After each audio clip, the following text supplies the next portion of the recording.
இப்போ நான் காலையில வீட்டுக்கு போயிட்டு வரேன். நான் ஏன் மேடம் நம்பணும்? எனக்கு வந்து நான் வந்து எவ்வளவோ அவருக்கு எக்ஸ்ப்ளைன் பண்ண ட்ரை பண்றோம் நாங்க. சார் அந்த பொண்ணு எதுவும் தப்பு பண்ணல.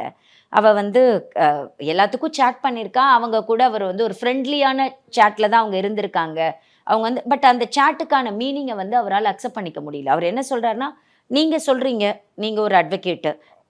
நீங்க எங்களுக்கு நல்லது பண்ணணும்னு நெனைக்கிறீங்க. நீங்க பேசுறீங்க. பட் எனக்கு இதுல நல்லது தான் நடக்கும்னு நான் எப்படி நம்புவேன் நானு?"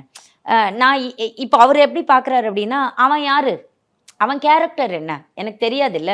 யாரோ கேரக்டர்லெஸ்ஸா இருக்கிற ஒரு பையன் கூட நீ ஏன் சேட் பண்ற? நீ ஏன் வந்து பதில் சொல்லிக்கிட்டு இருக்க? அவனுக்கு நீ என்ன ஆயிடுச்சுன்னா, அந்த சேட்ல வந்து அவங்க சும்மா அவரு வந்து ரொம்ப நாளா நான் உங்கள ஃபோட்டோலயே தான் பார்த்துட்டு இருக்கேன். நம்ம நேர்ல பார்க்கலாம். அப்படின்னு ஒரு சேட் இருக்கு அதுல அவரு. உடனே இவங்க வந்து பார்க்கலாமே ரொம்ப ஷார்ட்லி அப்படின்னு மெசேஜ் போட்டுட்டாங்க அவங்க. அப்போ அவரு ஒரு ஒரு ஹஸ்பண்டோட பாயிண்ட்லேருந்து நீங்க பாருங்களேன். இப்ப என்னன்னா, நாங்க எக்ஸ்ப்ளைன் பண்ணினாலும், நாங்க சொன்னாலும் அவரால ஏத்துக்க முடியல. அந்த விஷயத்த வந்து அக்செப்ட் பண்ணிக்க முடியல. என்னால ஒத்துக்க முடியல மேடம் அப்படின்னு அவர் சொல்றாருல்ல. GT Holidays, South India's #1 travel brand. You know you are special when you're with GT Holidays.